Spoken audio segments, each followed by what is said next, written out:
Welcome to big news. నేను మీ గౌసుద్దీన్ షేక్. ఉన్నదే రాస్తా, చూసిందే చెప్తా. ఇండియాకు ఇది breaking news and good news. Dawood Ibrahim పని ఖతమైపోయినట్టే. ముంబై పేలుళ్ల నిందితుడు మాఫియా డాన్ కరాచీలో విష ప్రయోగానికి గురైనట్లు వార్తలు వస్తున్నాయి. తీవ్ర విషప్రయోగానికి గురైన దావుద్ ఇబ్రాహీం ఆసుపత్రిలో చికిత్స పొందుతూ కన్ను మూసినట్లు వార్తలు వస్తున్నాయి. ముంబై పేలుళ్లలో ప్రధాన నిందితుడు, ఇండియాను గడగడలాడించిన ఈ మాఫియా డాన్ కిరాతకుడు.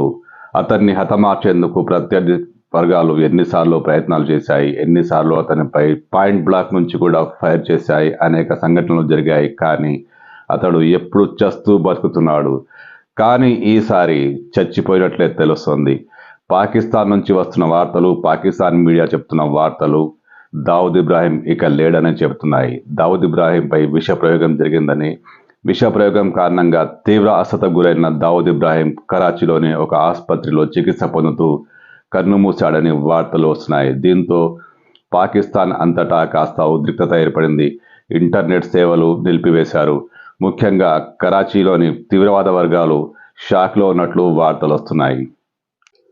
దావుద్ ఇబ్రాహీం ఓ కిరాతకుడు, ఓ మానవ మృగం, ఓ రాక్షసుడు, ఇలా ఎన్ని పేర్లు పెట్టైనా పిలవచ్చు. ముంబై బ్లాస్ట్తో వందలాది మంది ప్రాణాలు తీసుకున్న ఈ కిరాతకుడు అనేక సార్లు ఇండియాలో టార్గెట్ అయ్యాడు. కానీ ఇండియా నుంచి పారిపోయి పాకిస్తాన్లో సురక్షితంగా ఆశ్రయం పొందుతున్నాడు. ఇతన్ని ఖచ్చితంగా కిరాతకుడు అనవచ్చు. మతం పేరుతో ప్రజల ప్రాణాలతో ఆడుకుంటున్న వాళ్ళు ఇండియన్స్ అయినా, బయటి వాళ్ళైనా, అది హిందువులైనా, ముస్లింలైనా, రాజకీయ పెద్దలైనా ఖచ్చితంగా కిరాతకులే. ఇలాంటి వారికి ఇలాంటి శిక్ష పడాల్సిందే. కానీ దావుద్ ఇబ్రాహీం నిజంగా చనిపోయాడా? అనేక సార్లు దావుద్ ఇబ్రాహీం చనిపోయినట్లు, అతనిపై దాడి జరిగినట్లు వార్తలు వచ్చాయి. కానీ అతనికి ఏం కాలేదు. అతను సురక్షితంగా ఉన్నాడు. ఈసారి మాత్రం దావుద్ ఇబ్రాహీం ఇక లేడని వార్తలు కన్ఫామ్గా వస్తున్నాయి. ఎందుకంటే విష ప్రయోగం జరిగిందని పాకిస్తాన్ మీడియాలే చెప్తున్నాయి.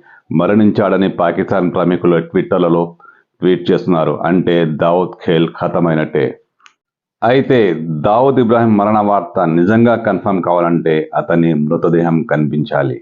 అతని మృతదేహాన్ని ఇండియాకు అప్పగించాలి. ఇండియాలో మోస్ట్ వాంటెడ్ నిందితుడు. ఇండియా అతనికి చాలా ఉంది, లెక్క చెప్పాల్సింది చాలా ఉంది.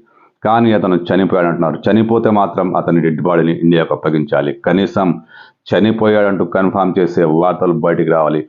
ఆ డెడ్ బాడీ చూడాలి. ఇండియా మురిసిపోవాలి. ఇండియా మనసు పులకించాలి. ఎందుకంటే కిరాతకుడు చచ్చిపోతే ఎవరైనా ఆనందిస్తారు, ఎవరైనా పులకిస్తారు. ఇండియా అదే కోరుకుంటోంది.